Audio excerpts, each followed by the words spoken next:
Renungan Pagi Maranatha oleh Ellen G. White, 14 Mei 2026. Mari kita berdoa.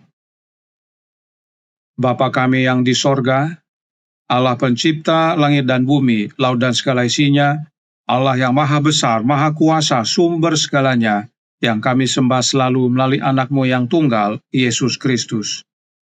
Terpujilah Yesus, anak Allah yang maha tinggi, yang adalah pencipta dan penyempurna iman kami. Pada pagi hari ini kami bersyukur boleh bangun dan berbakti, dan sebagaimana membaca dan mendengarkan nasihat firman-Mu, kiranya ini menjadi pertobatan bagi kami semua, agar tidak membeda-bedakan suku bangsa. Kami boleh bekerja sama meskipun kami berbeda suku dan bangsa, bahkan warna kulit. Beserta kami sepanjang perbaktian ini, kehendak-Mu yang jadi. Ampun kami akan dosa dan salah, karena kami berdoa hanya dalam nama anak Allah yang tunggal, Yesus Kristus, yang adalah Tuhan dan Juru Selamat kami. Amin.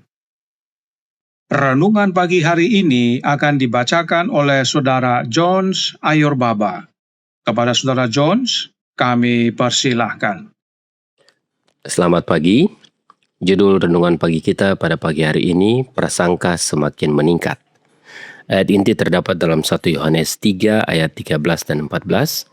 Janganlah kamu heran saudara-saudara apabila dunia membenci kamu. Kita tahu bahwa kita sudah berpindah dari maut ke dalam hidup, yaitu karena kita mengasihi saudara kita. Barang siapa tidak mengasihi, ia tetap di dalam maut. Dia yang erat berhubungan dengan Kristus diangkat di atas prasangka, warna kulit atau kasta. Imannya berpegang pada kenyataan kekal. Pencipta ilahi kebenaran harus ditinggikan. Hati kita harus dipenuhi dengan iman yang bekerja melalui kasih dan menyucikan jiwa. Pekerjaan orang Samaria yang baik adalah teladan yang harus kita ikuti. Tidak mungkin semua persoalan mengenai masalah warna kulit dapat disesuaikan menurut ketetapan Tuhan sampai mereka yang percaya kebenaran begitu erat bersatu dengan Kristus sehingga mereka menjadi satu dengan Dia. Baik anggota jemaat yang berkulit putih maupun yang berkulit berwarna perlu bertobat. Ada sebagian dari kedua golongan yang tidak masuk akal, dan ketika persoalan warna kulit digemakan, mereka menampakkan sifat-sifat yang tidak disucikan, tidak bertobat. Unsur suka bertengkar mudah bangkit dalam diri mereka, yang karena tidak pernah belajar memikul kuk Kristus menjadi keras kepala dan penuh pendapat. Dalam diri mereka, keakuan berteriak dengan tekad yang tidak disucikan untuk berkuasa. Seiring berjalannya waktu dan prasangka ras semakin meningkat, akan menjadi hampir mustahil di banyak tempat bagi pekerja kulit putih untuk melayani orang-orang berkulit berwarna. Kadang-kadang orang kulit putih yang tidak bersimpati dengan pekerjaan kita akan bersatu dengan orang berkulit berwarna untuk menentangnya, dengan mengklaim bahwa ajaran kita adalah usaha untuk memecah belah gereja dan menimbulkan masalah mengenai persoalan Sabat. Pendeta kulit putih dan pendeta kulit berwarna akan membuat pernyataan palsu, membangkitkan dalam pikiran orang-orang suatu perasaan permusuhan sehingga mereka siap untuk menghancurkan dan membunuh. Kuasa neraka sedang bekerja dengan segala kecerdikannya untuk menghalangi pemberitaan pekabaran terakhir tentang belas kasihan di antara orang-orang berkulit berwarna. Setan sedang berusaha menjadikan sangat sulit bagi penginjil dan guru Injil untuk mengabaikan prasangka yang ada antara orang kulit putih dan orang kulit berwarna. Marilah kita mengikuti jalan hikmat. Janganlah kita melakukan sesuatu yang akan dengan tidak perlu membangkitkan perlawanan. Jangan melakukan sesuatu yang akan menghalangi pemberitaan pekabaran Injil. Demikian bacaan renungan pagi pada pagi hari ini. Tuhan Yesus memberkati. Terima kasih atas penata layanan Saudara Jones. Tuhan Yesus memberkati. Selamat pagi saudaraku dalam Tuhan. Pada zaman Nyonya White masih hidup, isu perbedaan warna kulit sangat kuat di Amerika dan sudah masuk ke dalam gereja Advent. Itu sebabnya Roh Nubuat menuliskan pekabaran tentang warna kulit, khususnya kulit putih dan kulit berwarna. Berikut yang terjadi yang dicatat oleh Nyonya White dalam Testimonies for the Church, volume 9, halaman 204, paragraf 3. Salah satu kesulitan dalam melaksanakan pekerjaan ini adalah banyak orang kulit putih yang tinggal di tempat di mana orang kulit berwarna berjumlah banyak, tidak bersedia agar upaya khusus dilakukan untuk meningkatkan taraf hidup mereka. Ketika orang kulit putih melihat sekolah didirikan untuk orang kulit berwarna, ketika orang kulit putih melihat orang kulit berwarna diajari untuk mandiri, untuk menekuni berbagai keahlian, untuk menyediakan rumah yang nyaman bagi diri mereka sendiri daripada terus tinggal di gubuk-gubuk kumuh, orang-orang kulit putih melihat kemungkinan bahwa rencana-rencana egois akan digagalkan, bahwa mereka tidak lagi dapat mempekerjakan orang negro dengan upah yang sangat rendah, dan permusuhan mereka pun muncul. Orang-orang kulit putih merasa dirugikan dan dilecehkan. Beberapa bertindak seolah-olah perbudakan tidak pernah dihapuskan. Roh ini semakin kuat seiring dengan ditariknya Roh Allah dari dunia, dan di banyak tempat sekarang tidak mungkin untuk melakukan pekerjaan yang seharusnya dapat dilakukan untuk orang-orang kulit berwarna di tahun-tahun sebelumnya. Dan sikap seperti ini datang dari pemerintah Amerika juga. Dalam penjelasan berikutnya dikatakan, Testimonies for the Church, volume 9, halaman 205, paragraf 1. Namun, setelah sedikit usaha, pemerintah membiarkan orang negro berjuang sendiri tanpa bantuan, dengan beban kesulitan mereka. Beberapa gereja Kristen yang kuat memulai pekerjaan yang baik, tetapi sayangnya gagal menjangkau lebih dari segelintir orang. Dan gereja Advent hari ke-7 gagal memainkan perannya. Jadi, saudaraku dalam Tuhan, orang-orang kulit putih tidak senang melihat orang-orang kulit berwarna, khususnya negro, berkembang, dididik agar dapat mandiri. Bahkan pemerintah Amerika Serikat pun serupa. Dan gereja Advent gagal memainkan perannya dalam kondisi ini, yaitu untuk menolong orang-orang yang kulit berwarna. Ada beberapa yang menolong, tapi bersifat pribadi. Namun secara mayoritas, gereja Advent tidak menolong orang-orang kulit berwarna tersebut. Itu sebabnya renungan pagi hari ini berkata dalam Maranatha, halaman 142, paragraf 2.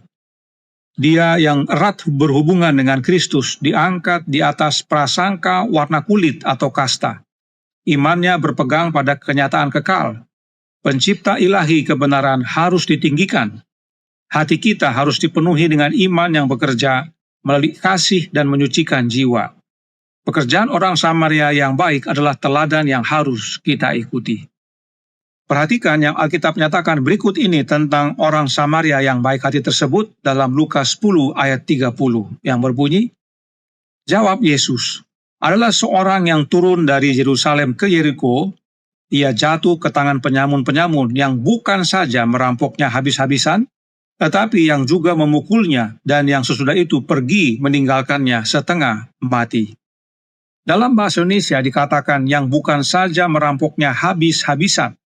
Namun dalam versi King James, lihat bagian bawah, ada perbedaan sebab dikatakan dalam versi King James, si penyamun tersebut melucuti pakaiannya, strip him of his raiment. Artinya, si orang Yahudi tersebut ditelanjangi.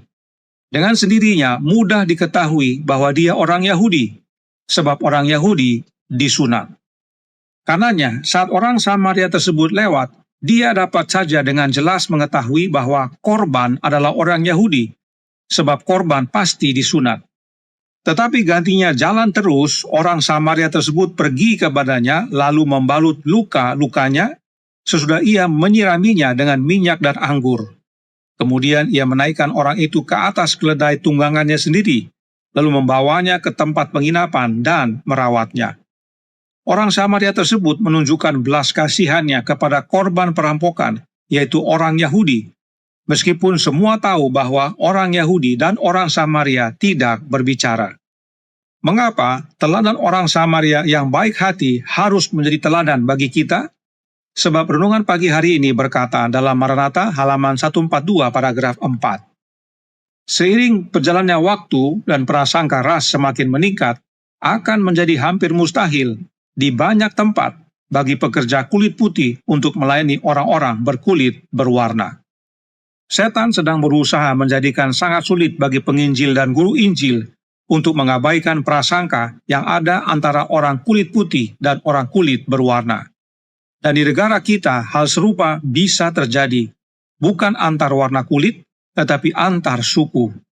Itulah pentingnya kita tinggal dalam Yesus, agar teladan orang Samaria yang baik hati tersebut menjadi bagian kita. Sebab orang Samaria yang baik hati tersebut adalah Yesus. Perhatikan apa yang orang Samaria yang baik hati lakukan kepada orang Yahudi yang sekarat itu. Lukas 10 ayat 34 berkata, ia pergi kepadanya lalu membalut luka-lukanya sesudah ia menyiraminya dengan minyak dan anggur. Kemudian ia menaikkan orang itu ke atas keledai tunggangannya sendiri, lalu membawanya ke tempat penginapan dan merawatnya. Apakah minyak dan anggur? Kita baca 1 Samuel 16 ayat 13 tentang minyak. Dikatakan, Samuel mengambil tabung tanduk yang berisi minyak itu dan mengurapi Daud di tengah-tengah saudara-saudaranya. Sejak hari itu dan seterusnya berkuasalah roh Tuhan atas Daud. Lalu berangkatlah Samuel menuju Rama. Jadi minyak sama dengan Roh Kudus. Kemudian Lukas 22 ayat 20 berkata, demikian juga dibuatnya dengan cawan sesudah makan. Ia berkata, cawan ini adalah perjanjian baru oleh darahku yang ditumpahkan bagi kamu. Cawan itu berisi anggur. Anggur sama dengan darah, dan darah sama dengan hidup. Jadi saudaraku dalam Tuhan, orang Samaria yang baik hati itu adalah Yesus. Minyak adalah Roh Kudus, dan anggur adalah darah yang adalah hidup. Jadi, gambaran orang Samaria yang baik hati yang membalut luka-luka orang Yahudi yang dirampok dan sedang sekarat, lalu menyiraminya dengan minyak dan anggur adalah lambang daripada Yesus menyirami orang Yahudi dan umat-umatnya dengan Roh Kudusnya Yesus dan hidupnya Yesus, agar orang Yahudi demikian juga umat-umatnya hidup kembali. Inilah bagian kita sebagai pengikut Yesus. Ada banyak orang-orang yang sekarat oleh karena penyamun setan. Melalui kehidupan kita perlu siram mereka dengan rohnya Yesus dan hidupnya Yesus, agar mereka hidup kembali dan semua menjadi pengikut Kristus. Prasangka pun sirna, dan kita pun dapat bekerja bersama, meski berbeda suku, berbeda warna kulit, berbeda bangsa, untuk jangkau jiwa-jiwa dari berbagai suku, bangsa, kaum, dan ras. Tuhan memberkati, saya bawa dalam nama Yesus. Amin. Mari kita berdoa. Bapa kami yang di sorga, Allah pencipta langit dan bumi, laut dan segala isinya, Allah yang maha besar, maha kuasa, sumber segalanya, yang kami sembah selalu melalui anak-Mu yang tunggal, Yesus Kristus. Terima kasih atas nasihat yang begitu baik bagi kami semua melalui pengalaman kondisi di Amerika tentang orang kulit putih dan orang kulit berwarna. Mereka dahulu tidak dapat bekerja sama untuk bekerja bagi Tuhan. Namun pada akhirnya mereka dapat bekerja sama. Karenanya tolong kami ya Bapa, karuniakanlah roh anak-Mu dalam hidup ini, sebab hanya dengan tinggal dalam Yesus, maka kami meskipun berbeda suku, berbeda bangsa, berbeda warna kulit, kami dapat menjadi saksi-Mu. Sebagaimana orang Samaria yang baik hati, meskipun tahu korban adalah orang Yahudi, tapi dia tetap rawat dan bahkan bantu sampai pada kesembuhannya. Demikian juga kami ya Tuhan. Kami biarlah pergi untuk menjangkau jiwa-jiwa yang sekarat karena dosa, membantu mereka untuk pulih dengan menyiramkan minyak dan anggur, yang adalah lambang Roh Kudus dan hidup-Mu ya Yesus. Yang pertama-tama kami harus terima dahulu, sehingga kami dapat menjadi saluran bagi banyak orang. Beserta kami sepanjang hari ini kehendak-Mu yang jadi. Ampun kami akan dosa dan salah, karena kami berdoa hanya dalam nama anak Allah yang tunggal, Yesus Kristus, yang adalah Tuhan dan Juru Selamat kami. Amin.